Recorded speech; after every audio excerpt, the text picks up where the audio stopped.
Welcome back to the English Daily Podcast. I'm Anna, and today we're talking about a topic that affects almost every part of life: first impressions. You know, those quick opinions people form when they meet you for the first time. Maybe it happens in an interview, at a new school, in a meeting, or even when you say hello to a neighbor. First impressions can be powerful, but they are not always perfect. That's so true. A first impression is like a mental snapshot. It happens fast, often in just a few seconds. People notice your face, your voice, your clothes, your posture, and your energy. The word posture means the way you hold your body when you stand or sit. If you stand up straight, you often look more confident. If you look down and avoid eye contact, people may think you are shy or nervous.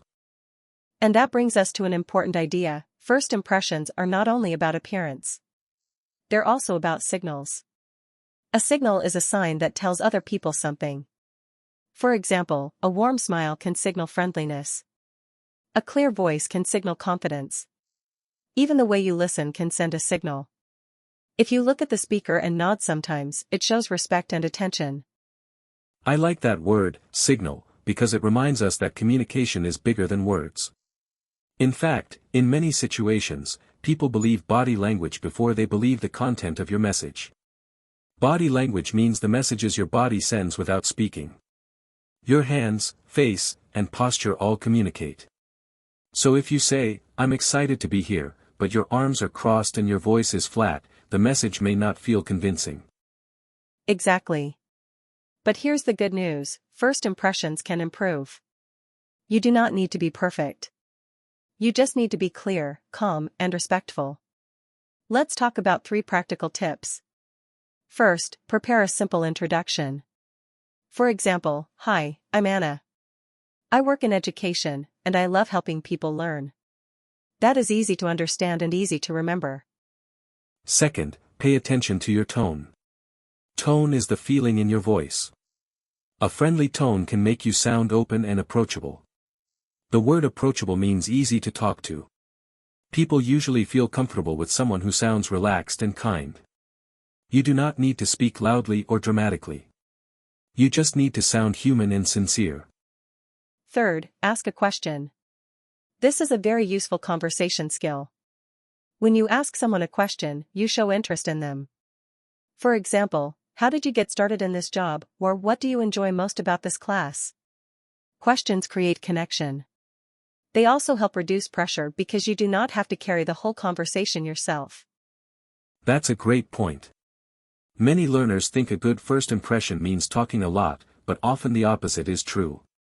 Listening well is a superpower. A superpower is something you do extremely well. Good listeners are memorable because they make other people feel valued. If you remember someone's name and use it naturally, that also creates a positive impression. Let's talk about names for a moment, because this is a very practical language tip. When you meet someone new, try to repeat their name once or twice in the conversation. For example, "Nice to meet you, Carlos." "Carlos, have you lived here long?" This helps you remember the name and it shows respect. If you forget, it is okay to politely ask again. Most people appreciate honesty more than pretending. Another interesting idea is that first impressions are affected by context. Context means the situation around the event. The same behavior can mean different things in different places. For example, being very quiet in a job interview may seem unprepared, but being quiet in a library seems perfectly normal. So we should avoid judging people too quickly. Yes, because first impressions can be misleading. Misleading means giving a false idea. Someone may seem cold at first, but maybe they are simply tired or nervous. Another person may seem very confident, but maybe they are hiding uncertainty. This is why it is wise to give people time. A first impression is just the beginning of the story, not the whole story. I really like that. In English, we have a useful phrase for this idea: don't judge a book by its cover. The cover is the outside of the book. The phrase means that appearances can be deceiving. You may think this person is unfriendly, but after a few conversations, you discover they are thoughtful, funny, and generous. That phrase is perfect for today's episode. And speaking of books, here's another vocabulary word, impressionable. If someone is impressionable, they are easily influenced by what they see or hear. Young children are especially impressionable, which is why adults try to be careful with their behavior around them. But in a broader sense, all of us are influenced by first impressions, even when we don't realize it. So how can you create a better first impression in everyday life? Let's make it simple. Number 1, arrive on time. Being punctual means arriving at the correct time. Punctuality tells other people that you are responsible. Number 2, make eye contact, but do it naturally. Too much eye contact can feel intense, but a reasonable amount shows attention. Number 3, speak clearly and at a moderate speed. And number 4, be curious. Curiosity means wanting to learn more. Curious people ask thoughtful questions and notice details. For example, if you meet a coworker, you might ask, "What kind of projects are you working on?" That is better than only saying, "Nice weather today." Small talk is useful, but curiosity can turn a small conversation into a real connection. Small talk is another great phrase. It means light, casual conversation about simple topics like weather, travel, food, or weekend plans. Many English learners feel small talk is boring, but it is actually a bridge. A bridge connects two sides, and small talk connects strangers. It helps people relax before they discuss deeper topics. There's also the idea of consistency. Consistency means acting in a similar way over time. A strong first impression is helpful, but a strong repeated impression is even better. If you are kind on the first day but rude on the second, people will trust the second behavior more. In other words, your actions over time matter more than one perfect moment. That's why self-awareness is so important. Self-awareness means understanding your own behavior and how other people may experience it. If you know you speak very fast when you're nervous, you can slow down. If you know you avoid eye contact, you can practice looking at the person's face for a second or two at a time. Self-awareness gives you more control. And practice helps too. You can rehearse a short introduction before an interview, a class, or a social event. Rehearse means practice in advance. You might say, "Hello, I'm Anna. I'm interested in design, and I'm excited to learn from everyone here." That sentence is simple, positive, and flexible. You can adjust it for many situations. Another useful tip is to notice the other person's energy. Energy, in this case, means the emotional feeling they bring into the conversation. Some people are very outgoing, while others are calm and quiet. If you match their energy a little, the conversation often feels smoother.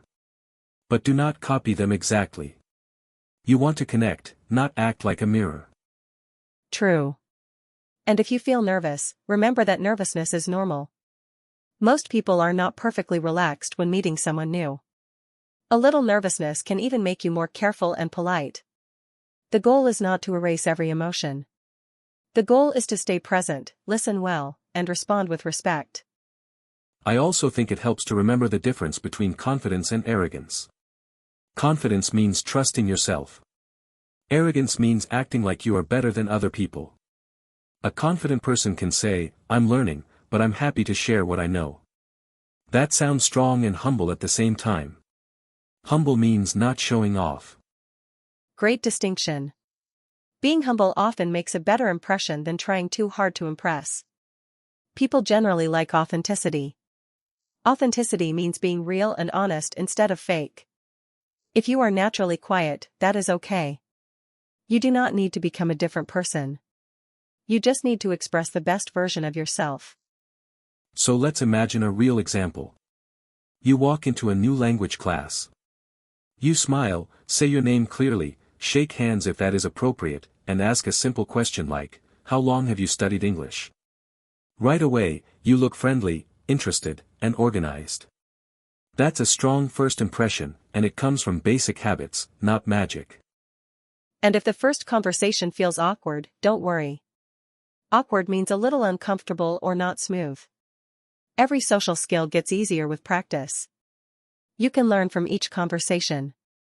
Ask yourself, did I listen well? Did I speak clearly? Did I seem open? Reflection like this helps you improve next time. We should also remember that you are not only creating first impressions. You are receiving them too. When you meet someone, try not to decide everything in the first minute. Give people space to show who they are. That attitude makes you more fair, more patient, and probably more relaxed as well. That's a beautiful point. To wrap up, today we learned that first impressions happen quickly, but they are only part of the picture. We talked about body language, tone, eye contact, small talk, punctuality, curiosity, and self-awareness. We also learned that you should not judge too fast, because people are more complex than a first moment. Exactly.